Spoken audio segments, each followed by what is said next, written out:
Bruh, this is not good. I've been noticing this trend a lot on the internet recently. It feels like there's more and more edits with World War II Germany or the Painter Man than ever before. And a lot of the reason why this trend is being fueled is because of AI. It's just getting so good so fast. Speeches by a certain skinny mustache man is being translated into English using AI. It's also going viral on TikTok as well. But to be fair, it's much more than just TikTok. I've been seeing this stuff on Instagram Reels and Twitter or whatever X. Now, technically, these videos aren't new. A lot of these speeches got translated to English months ago, one of them by this account, Lost in Time. Now, I think in the past, it's always generally been kind of a normal thing to be morbidly curious. I mean, you could just find him in so many different forms of media. I mean, I remember like 12 years ago when they were just putting him in rap battles. But some of the stuff that's happening now is a lot more concerning. Really just because I think the vast majority of the public don't know the full context. Behind the Austrian painter, behind Germany, behind the history, all of the stuff that led up to that. I mean, just look at this meme.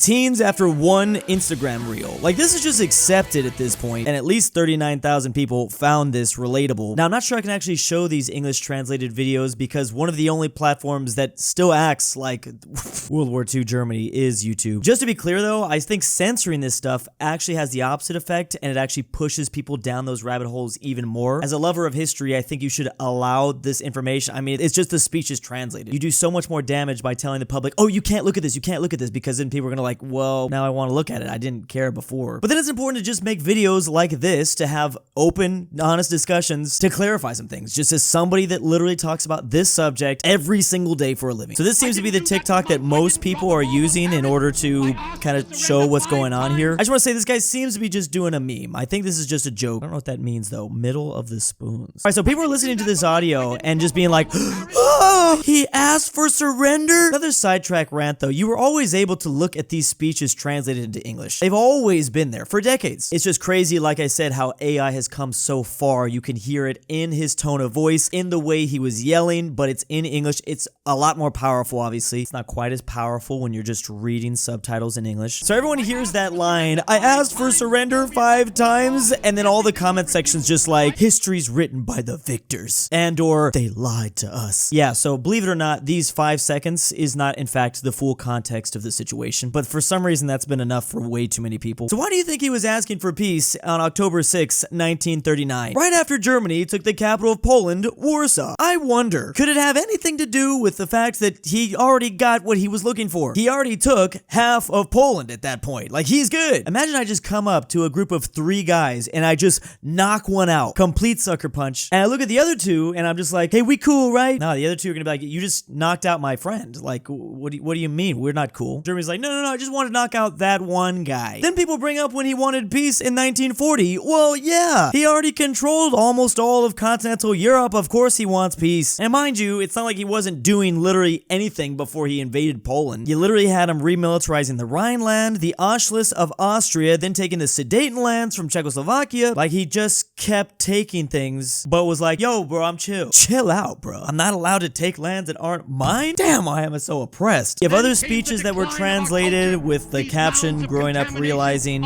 yeah, who the villain really was. It's like an overarching problem of the TikTokification of learning. It's fundamentally going to be flawed. Yes, you can upload videos longer than a minute, but the ones that actually go viral, let's be real, are around like 15 seconds, and you can't learn something as complicated as history in the span of 15 seconds. Controversial statement there. So you have people listening to one line from one speech translated into English, overlaid with like some sad dramatic music, and then bam, people think they're an expert. And to be fair, a lot of them are probably young, like we saw earlier. They're probably teenagers, and they're teenagers that are probably barely passing history class in the first place. So let's do a quick history lesson right now. Germany is unified in 1871. Germany and her allies, along with Austria, Hungary, Bulgaria, and the Ottoman Empire, fight in World War I. Germany then loses and is forced to pay heavily, both in terms of losing land and in terms of a lot of other things. They had forced limitations on their military, forced to actually pay financially to the Allied powers. Biggest of all, they were forced to accept responsibility for the war. The German government then changes to something known as the Weimar Republic, and that's basically a place where bread costs like like $1 million eventually. That's a little bit of an exaggeration, but they had hyperinflation. In reality, in 1922, a loaf of bread costed 160 marks, and 1 year later exactly, it ended up costing 200 billion marks. So yeah, it's safe to say the German people were in a pretty bad place. So when this guy came around and started scapegoating different types of people, it obviously resonated. They were angry, full of resentment. They didn't like where their country had gone. Now, to be fair, not every single German voted for the Austrian painter. I don't see this often talked about enough. They didn't even win with the majority of people at that time. It was just the vote was really split. I'm now just realizing I'm doing this video with a Bavarian flag in my background. That's just a weird coincidence. You know it's a coincidence because I wouldn't have Ohio over there on the other side. As we talked about, the Austrian painter then slowly started growing his country inch by inch. Remember, it was very controversial. The British appeasement policy was taking place. The Allies were just kind of letting him do whatever he wanted initially until he finally attacked Poland. I feel like that part's been oftentimes left out. Neville Chamberlain was letting the skinny mustache man do whatever he wanted. So I don't know why he was complaining in all those speeches. Like, damn. It wasn't until Churchill came in and finally said, all right, that's gonna be enough of that. And I have not even gotten into all the horrific things he eventually did. It's not hard to find. Like, seriously, there's so many museums about it. I can't even touch that subject or else YouTube will ban me. But you know what I'm talking about. So point is, please don't let a 5-second TikTok or reel or weird X video get you to think in a non-critical way, because I feel like a lot of people are doing that right now. To be fair, I think, and at least I hope, a lot of people are just trolling in the comment section, but there's a lot of people that are not. So research these topics yourself, and please don't forget to critically think. It's not hard to disprove a speech. Big thanks to patrons. Month 1 in Drew's basement. Kansas was mentioned. I can't sleep without Drew's voice. Drew's Argentinian Grandpa. I'm back, Amateur boys. Archaeology. aPhatNarwhal. Carmel S. Connor DaBeautiful-MEGAN-Underwood. InquisitorXarius. KirinoIsBestGirl. Tambre. Tyrol. The Mexican KingBearHaze. Fredrik and Tibblin. ZaneyBoi.